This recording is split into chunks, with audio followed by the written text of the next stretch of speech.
tonight. Booked the room and everything and got there, and every one of my credit cards declined. Couldn't understand it. I just put $200 in one account and didn't understand it. But you know what? In the midst of all this chaos, God is still with me. I was crying because, the fact that I wasn't able to get the room and so forth, and I'm tired, and you figure, well, you have an apartment, so why would you be crying? Go home to your apartment. Well, I'm making this video right now because I need to let you know that in my apartment there's a lot of mold, and this is actually the third video that I'm making speaking about the mold in the apartment. One of the managers or superintendents from housing came and he said, "Oh, I don't smell anything," and I couldn't believe that he would say that. The door was open, and then he also walked over to the window and opened it up and said he didn't smell anything. And I had to really laugh at that. I was kind of just like, wow, because it lends to interpretation, and then with that said, why would you think that because you said it, somebody else may not be experiencing, or maybe may not be experiencing the same thing? So at any rate, like I said, I could be crying right now. I'm not.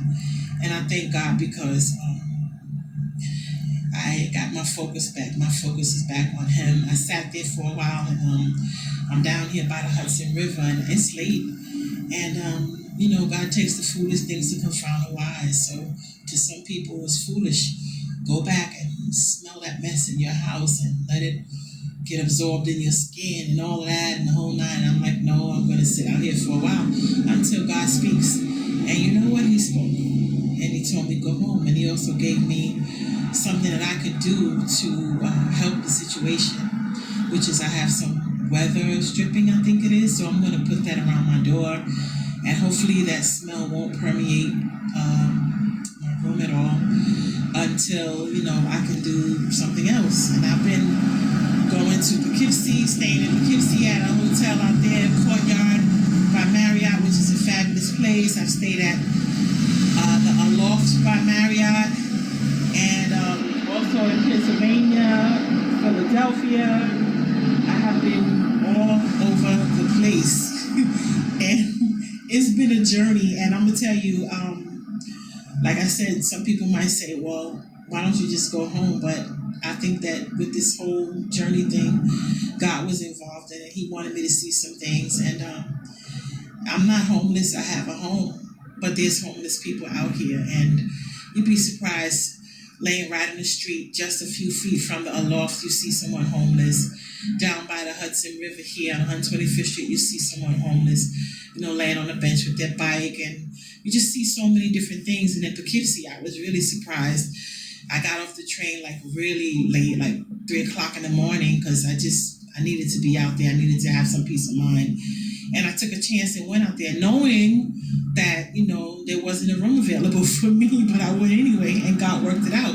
But what I saw when I got there was really amazing, in the sense that there was so many homeless people sleeping at the train station. Nobody bothering them, not a bunch of garbage around or anything like that, just everybody peaceful, just laying out, and the whole nine. I said, wow, that's really amazing. This is so different, from the way that you see some of the homeless population out here in New York City. Not only that, I'm like, God, what could I do?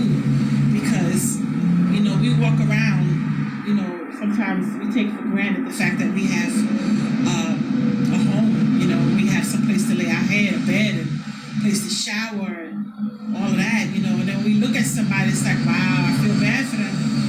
And, we just keep on going because we have a place, but the truth of the matter is, we could all do something to help. And, God laid some things on my heart because, we're all just like a stone's throw away from being in the same position. And, I had a discussion with a guy yesterday, and he's like, no, well, I was there before, and that will never happen to me again. And I'm like, yeah, okay, I can understand what he's saying, what you're saying, but the thing is, he didn't want to help another person out, a young woman who needed something to eat. He wanted to bless me with a pizza, and I told him, instead of blessing me, bless her, because it was on my heart to bless bless her.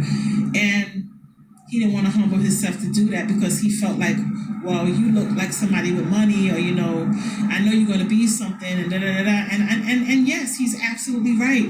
But is that really the reason to give me a pizza?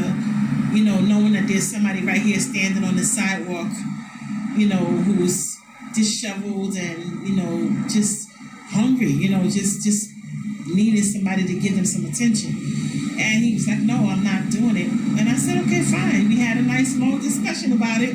And then I decided, you know what, I said, it's okay. You know, if that's the way you feel, it's fine. No argument or anything, you know, but I had to let him know that, you know, in the Bible, before Jesus preached the word to the people, the 4,000 and the 5,000, he sat them down in companies of 50 and he fed them.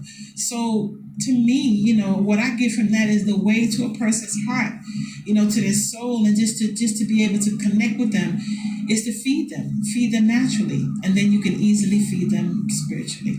So I think this whole journey with me being out here was, you know, just to see some things on my own, you know, and I mean, every day I'm out, you know, and I see different things, but I'm by myself and I'm out here and it's late, you know, and I'm in places where, you know, probably I wouldn't even think to see someone laying down, like they're on the grass and they're on the bench down by the Hudson River and so forth. And then that train station in Poughkeepsie, wow.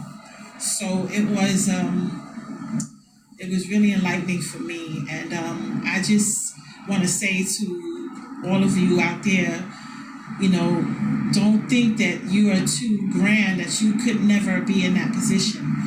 You know, we have to really thank God for all of our blessings. And if there's a way that we can help, you know, then help. Do what God tells you to do. If he lays it on your heart, do it. You know, because God sees everything and he knows everything. And he knows those people that are down there laying on the ground and in the train station and by the river or wherever they are, they're God's people too. You know, it's just that they're going through some things, and, you know, I'm going through some things as well. We all are at different places, and some of us are going through some of the same things, but we should never take anyone for granted or minimize, you know, anybody's struggle. So I love you. And with that said, be a blessing where you can. Listen to what God tells you, obey him. And I'm telling you, he will definitely bless you back in more ways than one. Sometimes people think it's just money, but it's not always money. Sometimes it's good health, it's soundness of mind, good relationships, and just to find a dime or a quarter in the street or to put a smile on your face after you had a long night of tears or a few hours of tears. Anyway, God bless you.